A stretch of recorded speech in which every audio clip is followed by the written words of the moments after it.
Avec 350 km de façade maritime, la Guinée a de fortes chances d'être un jour pays producteur de pétrole. Plusieurs études et recherches d'exploration ont été faites sur le littoral depuis quelques années. De nouvelles recherches pétrolières viennent d'être menées par Estergo du Sud Berger et le TGS. Des recherches dont le bilan peut être prometteur. La Guinée est côtière. Ça voudrait dire que la Guinée a un plateau continental. Des travaux sismiques ont été faits. Le sismique en matière de recherche pétrolière, c'est comme l'échographie. Elle vise à évaluer les potentialités en hydrocarbures d'un pays. Ces opérations ont été faites en partenariat avec Estergo de Sud Berger, le TGS, et elles ont établi théoriquement, il faut le préciser, que la Guinée regorge d'énormes potentialités en hydrocarbures. En matière de géologie, il n'y a pas de secret. Il faut investiguer davantage, il faut forer pour toucher du doigt la réalité. C'est dans ce cadre-là, si tout se passe bien, que la Guinée fera son troisième forage dans l'histoire, celui appelé Fatala, d'ici au mois d'août prochain, Inch'Allah. Dans Bofa? Dans Bofa, tout à fait. Vous dites bien troisième forage. Troisième forage. Voilà. Premier et deuxième forage, c'était où? Alors, le premier forage était en 1977 avec le partenaire But. Le deuxième forage était dans la tranche de 2011-2012 depuis Sabou avec la compagnie Hyperdynamique, et c'est avec celui-là, en partenariat avec une compagnie nigériane du nom de Sapetro, qu'on va réaliser le puits Fatala, si Dieu le veut bien, courant du mois d'août. Ces deux partenaires, ces deux genres de curage-là, est-ce qu'il y avait la certitude que la Guinée en a le pétrole? Alors, vous savez, en matière de géologie, un puits apporte toujours un lot d'informations.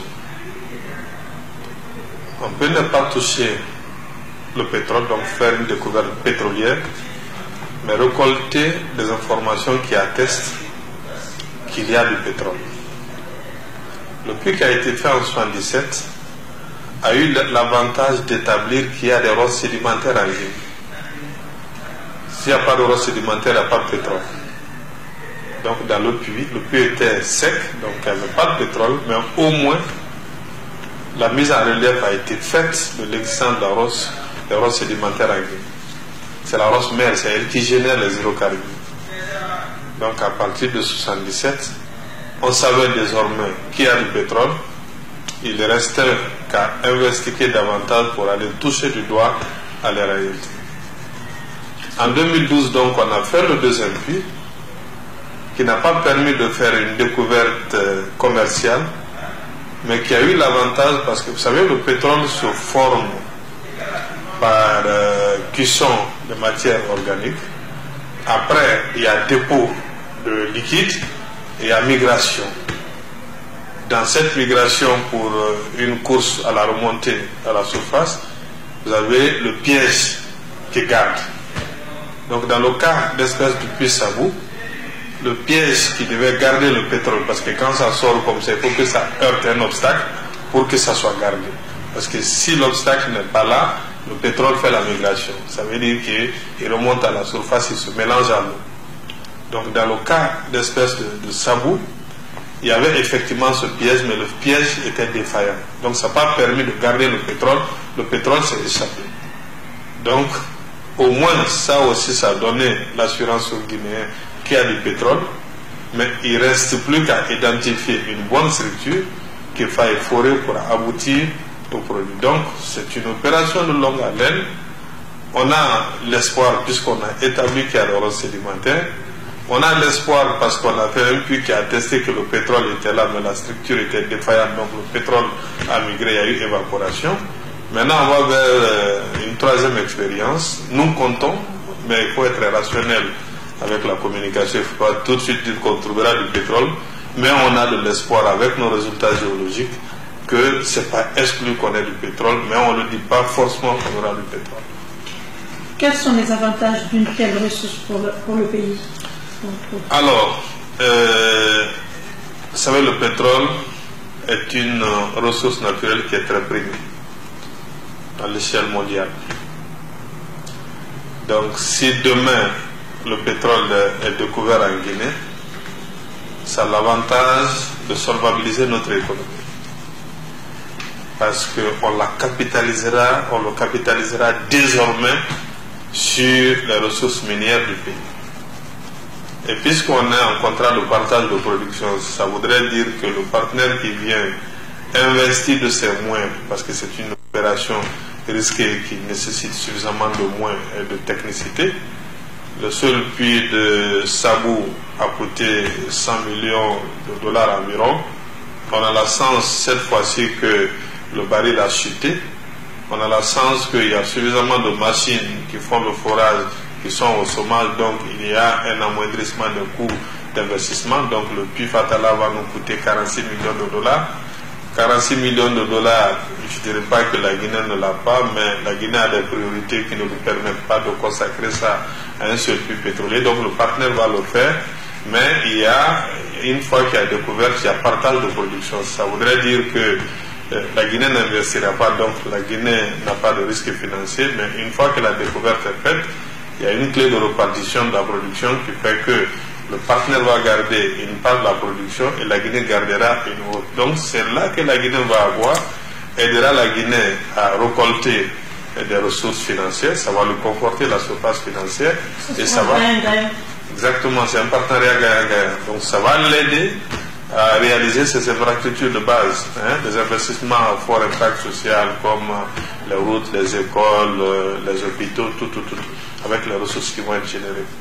Est-ce que vous avez des défis à relever dans ce secteur? Alors, moi j'ai un défi à relever, c'est mon rêve. On a des pays voisins comme le Sénégal, comme la Mauritanie qui ont fait leur première découverte. Mon rêve donc pour la Guinée est que très rapidement la Guinée aussi découvre le pétrole et que ce pétrole contribue à améliorer le quotidien du Guinéen. C'est cela mon rêve.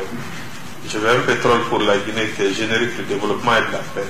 Pas un pétrole qui fait le malheur comme on le voit dans certains pays. Moi, j'aimerais que vous me détaillez un peu les négociations avec les partenaires, comment ça se passe? Alors, j'avoue que on fait de notre mieux pour défendre l'intérêt de la Guinée avec les partenaires. Souvent d'ailleurs, on nous dit qu'on est très exigeant. Parce que une des choses qui est regrettable en Guinée, c'est qu'on signe des contrats à longue durée avec des partenaires, mais on ne planifie pas des travaux. On n'étale pas les travaux dans le temps. C'est ce qui fait que généralement les partenaires viennent signer avec nous des contrats de 5 ans, de 10 ans, et in fine, quand vous regardez, ils n'ont rien fait. Parce que le système de planification des travaux n'est pas très bien fait, le système n'est pas suivi, et la possibilité n'est pas donnée au pays de résilier si les actions qui doivent être faites dès la première année ne sont pas respectées. Nous avons tiré leçon de ce passé-là, de cette expérience-là. Quand le partenaire a demandé de renouveler son contrat, d'accepter de faire une extension, on lui a posé des conditions. La première condition était qu'il réalise en 1 an le forage. Ce qui était très bien pour la Guinée, c'était une opportunité. Parce que je l'ai dit tantôt, les plats ont baissé. Les investissements ne sont pas incités. Parce qu'il se trouve que le coût de production n'est pas couvert par la rentabilité espérée. Donc, le budget d'investissement est atténué pour beaucoup. Donc, nous, on est parvenu, avec cette extension, à obtenir du partenaire l'accord ferme de réaliser le forage en 1 année, ce qui était une opportunité pour la Guinée. Mais au-delà, on a verrouillé. Parce que ce n'est pas exclu qui viennent, qui disent on s'engage à le faire et que ça ne soit pas fait. Donc on a ceinturé ça avec des garanties financières. On a dit aux partenaires, tu t'engages en 1 année à investir 46 millions, on accepte, mais si vous ne respectez pas cet engagement, il va falloir que vous indemnisez la Guinée à hauteur de 46 millions. Le partenaire a dit il est d'accord. On lui a dit on t'accorde une année de contrat, mais il ne faudrait pas attendre le dernier mois de l'année pour dire tu viens faire le forage et prétendre à une nouvelle extension. Donc il faut nous planifier les actions dans le temps. Le partenaire a promis qu'au mois de mai, il va envoyer la machine et il va travailler la mise en place technique. Parce que quand la machine vient, il faut importer du matériel radioactif et autres. On a dit ok, on accepte donc au mois de mai que vous allez envoyer la machine. Le partenaire ici, je comprends bien, hyper dynamique. Exactement. Donc, mais là également, on vous met une condition. À partir de février, vous mettez 5 millions de garantie, 5 millions de dollars en termes de garantie. Et une fois que la machine sera là, déclarée dans nos eaux territoriales, ça veut dire qu'on a l'assurance que le projet a une chance d'être réalisé. Qui préfinance? Non, il ne préfinance pas, mais il met une garantie. C'est-à-dire que si la machine ne vient pas au mois de mai, parce que si la machine ne vient pas, ça fait retard dans le projet. Et ça risque. Donc on lui a dit, tu nous mets une garantie de 5 millions de dollars courant février, une garantie naturellement temporaire. Quand la machine sera là au mois de mai, ça veut dire que tu as respecté ton engagement, tu prends tes 5 millions. Si la machine n'est pas là, ça veut dire qu'il y a un risque qui plane sur le coût de réalisation du projet. La Guinée saisit ça en attendant que la machine soit là, parce que la Guinée a besoin d'être couverte en termes de risque de réalisation du projet. Également, il a accepté cela. Donc, ces verrouillages, ces prises de précaution, ces ceintures de sécurité ont aidé à la réalisation du projet, parce qu'effectivement, au mois de mai, la machine est venue, parce que les partenaires savaient que si la machine ne venait pas, la Guinée allait encaisser les 5 millions et ça l'aurait embêté pour le reste du projet. Donc le partenaire a pris des précautions, la machine est venue. La machine est venue au mois de mai. La machine, le 21 mai. Si tout se passe bien, on compte terminer les mises en place, on a même la réunion du comité des opérations demain. La date probable pour démarrer, je dis bien probable parce qu'il s'agit de la technicité, il s'agit de l'exploration, il y a des impondérables, mais la date présumée pour le démarrage effectif à partir de nos estimations de maintenant, c'est le 1er août 2017, pour 42 jours. Ça voudrait dire qu'autour du 15 septembre, en tout cas dans la deuxième décade du mois de septembre, on sera en mesure de dire à nos compatriotes le résultat de l'exploration que nous espérons positif. Démarrage le 1er août 2017 pour 42 jours. Okay. Merci pour l'accueil. C'est moi qui vous remercie. Voilà. Et nos portes sont ouvertes pour vous. Voilà, si vous avez quelque chose à ajouter. Vous avez quelque chose à ajouter qu'on ne connaît pas beaucoup? Alors, c'est de vous dire merci et de vous dire que nous sommes à votre disposition.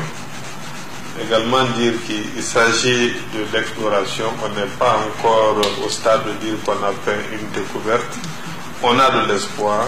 On compte sur la prière des uns et des autres, aussi bien dans nos églises que dans nos mosquées, avec le souhait que s'il y a découverte en Guinée, que cette découverte profite à l'ensemble des Guinéens sans distinction, que ce pétrole-là soit générique du développement, de la paix et de la cohésion sociale dans le pays.